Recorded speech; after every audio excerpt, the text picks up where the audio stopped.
Исәмсез, хөрмәтле тамашачылар, Бөтен дөнья татар конгрессының дөнья студиясендә яңа сулыш дигән тапшыруның чираттагы чыгарылышы. Бүген бездә кунакта яшь шагыйрә, менә әле күптән түгел генә гөрләп узып киткән Бикмуллин фестиваленең җиңүчесе, шулай ук шигъри Сабан туйда үзенең шигырьләре белән күпләрне таң калдырган кызыбыз Гүзәл Закирова. Исәмсез, Гүзәл. Исәмсез. Гүзәл, менә беренче чиратта әйдәгез үзегезнең тормыш юлыгызны гомумән кайда тудыгыз, сез кайда укыдыгыз, укыйсыз, шул турында бәян итеп китегез әле. Мин үзем Балтач районы Коныр авылында туып үстем һәм шушы ук авылда 11 еллык мәктәпне тәмамладым. Хәзерге вакытта Казан Федераль университетының Габдулла Тукай исемендәге филология һәм мәдәният ара багланышлар институтының беренче курсында белем алам. Инде кичкенә сыйныфлардан ук шигырьләр иҗат итәргә яратам, хикәяләр сирәк кенә язам һәм чит телләр белән бик кызыксынам. Ярый, бик зур рәхмәт.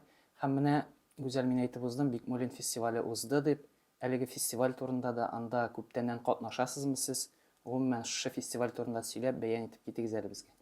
Мин үзем бу фестивальдә икенче тапкыр катнашам.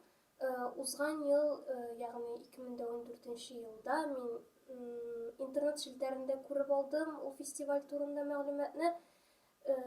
Анда катнаштым, әмма мин бөтенләй дә урын алырмы дип күз алдыма да китермәгән идем. Ул елны казыйлар булып Рүзәл Мөхәммәтшин һәм Йолдыз Миңнуллина иделәр. Мин анда үз шигыремне сөйләп 3нче урын алдым. Һәм быел янәдән шул фестивальне турында мәгълүмат күргәч, мин инде катнашмыйча булдыра алмадым. Ул фестиваль үзе бер җылы атмосферага ия, андагы сәләт дөньясы, анда кайныйсың, анда ишектән керешкә ул анда синең бөтенесе таныш, дус-ишләрең, ярты кешене беләсең син анда җылы, сиңа рәхәт. Анда теге урын алу турында түгел, анда бар тик катнашу, анда үзеңне шунда икәнеңне тою үзе бер рәхәтлек. Бик зур рәхмәт. Инде хәзер шигырь турында сүз киткәч, шагыйрьләр турында сүз киткәч, безгә берәр шигыреңне укып ирештерсәң иде. Бездә имансызлар сәҗдә кылгач, Ходайның да күңеле тулып киткән күрәсең. Рүзәл Мөхәммәтшин. Бисмиллаңны, кызым, оныттым бит. Бисмиллаңны, әби, оныттым. Үртәләнеп ятасыңдыр күреп, бисмилласыз калган оныкны. Казан дигәннәре әби мине дөресен әйтим, әллә нишләтте. Юк бардан да ачу купкан була, сүгеп ташлыйм үткән киткәнне. Сүгеп ташлыйм, тавыш тынсыз гына, киң елмаеп йөргән адәмне. Матурлаткан булам шунда, кичерә күр, җанны түгел, әби, тәнемне. Мин алай да түбән түгел әле, Фатиханы укыйм төннәрен, дуга урынына көндезләрен кирле морлы сүзләр әйткән. Авылымнан китешемә бүген 50 көн кичә үткәрдек. Әттәхиятны да онытканмын икән, бетәм микән? Шуны уйлап, әрнеп, үртәлдем. Үз хатаңа төшенеп үкенә алгач, әби, җаным, зинһар, әйт әле. Минем иман әле исәндер бит. Ходай, киң кодрәтле Ходай, кичерәме миндәй бәндәне? Бисмиллаңны, кызым, оныттым бит. Онытмадым, әби, исемдә. Ирек бирмәм үземә моннан ары иярергә кәфер ишенә. Бу юлларым дуга булып инсен, әби, җаным, синең исемә. Бик зур рәхмәт, Гүзәл. Менә чынлап та җанга үтеп керә торган шигырь. Гомумән иң беренче тапкыр менә шигырь язганда әлеге үтә дә авыр, ләкин шул ук вакытта җанга нинди рәхәтлек бирә торган шигърият дөньясына сине кем алып керде? Шигърият дөньясына мин аерым бер кеше алып керде дип әйтә алмыйм. Мин үзем кечкенә вакыттан ук сәнгатьле шигырь сөйләргә ярата идем, шигырьләр күп ятлый идем.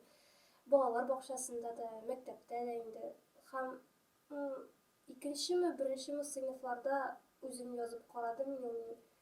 Песиләр турында шигырь иде ахрысы. Һәм әнием татар теле укытучысы булгач, минем сыйныф җитәкчем, аннан соң 5-11 сыйныфларда татар теле укытучысы. Алар мине инде үстерә башладылар, төрле конкурсларга йөртә башладылар. Төзәткәләп шигырьләремне камилләштерделәр дирәк кирәк минем иҗатымны. Алар миңа күпчелек ярдәм иттеләр.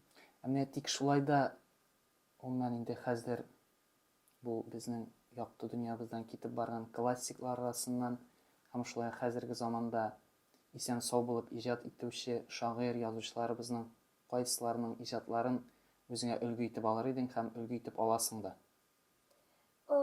Мин аерым бер язучының, шагыйрьнең иҗатын үрнәк итеп алып язам дип әйтә алмыйм. Әмма бик тә гашыйк булган язучылар бар. Миңа бик якын Зөлфәтнең иҗаты. Аның шигырьләре күпмедер минем күңел халәтемне ачалар кебек. Аларны укырга җиңел, рәхәт. Һәм хәзерге әдәбияттан миңа Рүзәл Мөхәммәтшин шигырьләре якын. Һәм әйтеп китәр идем, рус әдәбиятыннан менә кызганыч ул мәктәп материалына кертелмәгән Эдуард Асадовның шигырьләре. Бик шундый үтә күңелгә үтеп керә торган гади шундый матур шигырьләр. Менә күпмедер аны үрнәк итеп алам дип әйтсәм була. Ярый, бик зур рәхмәт. Инде мин сине шулай ук шигъри Сабантуй бәйгесенең Трибун шагыйрь дигән номинациясендә җиңүче буларак та беләм. Гомумән, шигъри Сабантуй инде Казан дәүләт университетында эшләп килә торган Әллүки түгәрәге, алар хәзер ни хәлдә һәм гомумән анда тормыш гөрлиме, яшьләр иҗат итәләрме? Әллүкидә Аллага шөкер, анда гөрли, анда мин беренче утырышына бардым да, мин ничектер анда югалып калырмын дип уйлаган идем. Чит кешеләр, бер белмәгән кешеләр булгач, мин үзем анда кереп китә алмам дип уйлаган идем. Әмма анда шундый җылы, рәхәт атмосфера, анда менә инде күптәннән бер-береңне беләсең кебек, сөйләшергә, аңлашырга җайлы, анда үзеңне иркен тота аласың. Һәм иҗатка килгәндә, әйе, без шигырьләр, бер-беребезнең шигырьләрен анализлыйбыз, төрле кичәләргә йөрибез. Әмма менә кешеләр саны күпмедер, катнашучылар саны аз булуы мине күпмедер борчуга сала. Аеруча егетләрнең аз булуы. Анда бер генә егет безнең Ришат кына, анда бүтән бер егет тә юк. Менә анысы кызганыч. Әлбәттә, мин яшьләрнең иҗаты белән шулай ук танышып барам, барысын да укырга тырышам. Тик шулай да менә хәзерге яшьләрдә шигърияттә дә, шулай ук прозада да күбрәк нинди теманы күтәрәләр яшьләр? Минем үземдә дә башта шундый бер бар иде. Халык язмышы турында. Менә мин хәзер укып карыйм да, инде аның турында күпме шигырьләр язылган. Ул ничектер менә укытучы кушканга язган гына кебек. Күпме конкурсларда карыйсың, анда халык язмышы, туган тел язмышы, Тукай, Муса Җәлилләр турында язалар. Уйлыйм да, мәктәп баласы әле андый әйберләр турында уйламыйдыр кебек миңа. Менә кеше кушканга гына язган кебек мәсьәләләр, шигырьләр. Менә күпчелек әлбәттә инде мәхәббәт турында инде. Ансы беттереп ататырга да инде түгел инде, аны беренче китапка чыгарып булмый. Мәхәббәт инде. Мәхәббәт беренче чиратта. Шулай. Һәм менә тагын бер сорау, шулай ук Әллүки әдәби түгәрәгенә кагылышлы, проза язучы яшьләр күпме? Проза язучы катнашучылар Әллүкидә җитәрлек. Һәм инде беренче утырышта ук әйтеп киттек, күп кеше менә шигырь язучы кешеләр дә бар. Бер үк вакытта шигырь дә, проза да, хәтта драма әсәрләре язган кешеләр дә бар. Һәм кайберләре әйтеп үттеләр, менә соңгы арада алар шигырьдән прозага, чәчмә әсәрләр язуга күчтек дип ничектер үзләре дә аңлата алмыйлар, алар ничектер прозага якыная башлаганнарын әйтәләр соңгы арада. Безнең тамашачыларыбызга чираттагы шигыреңне укып җиткерсәң, без шулай бик шат булыр идек. Яхшы, монысы инде күпмедер позитиврак рухтагы шигырь булыр. Һәрбер адым саен, сулыш саен, күккә карыйм, йолдыз күзәтәм. Бу юлларны, моңсу ялгызлыкны, матурлыкка күмәм, үзгәртәм. Галәменә җитәр, күңелләргә үтәр, балкый җанда сүнмәс ялкыннар.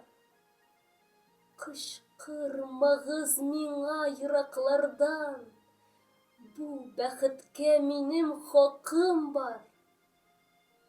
Бу күкләргә якын, күңелем ялкын. Йолдызларда йөзгән мәлләре, сөю бәрхетенә төренеп йөрим, салып ташлап сагыш шәлләрен. Һава җитми кайчак, хыялларны айкап, ныклап сулыйм кышкы һаваны. Сагышым акрын сүнде инде, салмый торгач күпләп утынын. Усал җаннар гына ерак йөрсен, куркытмыйдыр кышкы салкыннар. Кычкырмагыз миңа караңгыдан, бу кояшка минем хакым бар. Бик зур рәхмәт. Инде гүзәл менә безнең тамашачыларыбыз да, без дә барыбыз да ишеттек синең шигырьләрне. Тик шулай да әдәбият сөючеләр синең иҗатыңны, синең шигырьләрең белән кайдан таныша алалар? Нинди газет, журналларда син басылдың? Бәлкем аерым интернет сайтларда, шулар турында да сөйләп кит әле безгә. Газета, журналларда күпчелек үзебезнең район газетасында, хезмәт газетасында, тик анда да күпчелек минем мәкаләләрем, шигырьләр түгел. Минем проза әсәрләреннән Гомер җитмәслек хата исемле хикәям басылган иде Идел журналында. Һәм Илһам канатында исемле китап, җыентык бастырганнар иде Әллүки берләшмәсе күптән түгел генә. Анда узган ел шигъри Сабантуйда Илһамлы каләм конкурсында урын алган һәм лауреат булган катнашучыларның әсәрләре бастырылды. Менә анда минем 2 хикәям бар. Булай шигырьләремә килгәндә мин даими көн саен диярлек шигырьләремне интернет челтәрендәге үземнең битемә урнаштырып барам. Теләгән кеше кирип укый ала. Бик зур рәхмәт. Инде менә һәрбер шагыйрьнең әлбәттә үзенең кулына тәүге китабын тотып карыйсы килә. Әлеге китап турында уйланганың бармы инде һәм әлеге китапка инде урын алырлык, инде шактый саллы гына китап булып чыгарлык шигырьләрең тупландымы инде? Минем дөресен әйткәндә үземнең бер дә уйлаганым юк иде бу темага. Әмма узган ел мин 11нче сыйныфка кергәч, минем татар теле укытучысы Әнисә апа, ул миңа шундый тәкъдим белдерде, җыентык чыгарырга, минем шигырьләремне җыеп барысында. Мин ничектер аптырап калдым, мин үземне шагыйрьгә бер дә санамый идем, мин күпмедер үзем өчен генә язам, хобби кебегрәк генә әйткәндә. Әмма ул миңа гел әйтеп килде дә аны, минем башыма сеңеп калды ул. Һәм ул менә шушы язларда, Алла бирсә, бу эшкә ныклап тотынырга дигән фикердә инде. Шигырьләрем Аллага шөкер җитәрлек, әмма яхшы дәрәҗәдәге шигырьләр, анысын мин үзем алай русча әйтеп әйткәндә оценивать итә алмыйм, әмма ничек була инде белмим. Алла бирсә бәлки булыр. Әлбәттә, безнең инде әдәбиятта гомумән язган әсәрләребезгә иң олы хөкемдар ул әлбәттә укучы. Инде ул китап басылып чыккач, халык үз бәясен бирер, укучы үз бәясен бирер синең иҗатыңа. Инде менә безнең тапшыруыбыз ахырына да якынлашып килә. Гомумән сәнгать белән, мәдәният белән, әдәбият белән шөгыльләнүче, әдәбиятка, безнең милләтебезгә битараф булмаучыларга үзенең теләкләрен дә җиткереп узсаң иде. Мин әйтергә теләр идем, иң беренче чиратта үз-үзегез булып калыгыз. Ясалмалылыктан качырга тырышыгыз. Үзегезнең әйтергә теләгән фикерегезне гади генә әйтеп җиткерегез. Төрле аңлашылмый торган образларга мөрәҗәгать итмәгез дип әйтер идем. Һәм аеруча үземнең яшьтәшләремә, үземнән кечкенәрәк укучыларга, әдәбият белән кызыксынучыларга әйтәсем килә. Үзегезнең яшегезгә туры килә торган итеп иҗат итегез. Бик зур рәхмәт, гүзәл, чынлап та бик акыллы һәм төпле фикерләр, төпле сүзләр әйттең. Без, хөрмәтле тамашачылар, сезнең белән инде бүгенгә саубуллашабыз. Бөтен дөнья татар конгрессының дөнья студиясендә яңа сулыш тапшыруының чираттагы чыгарылышы шуның белән тәмам булды. Сау булыгыз.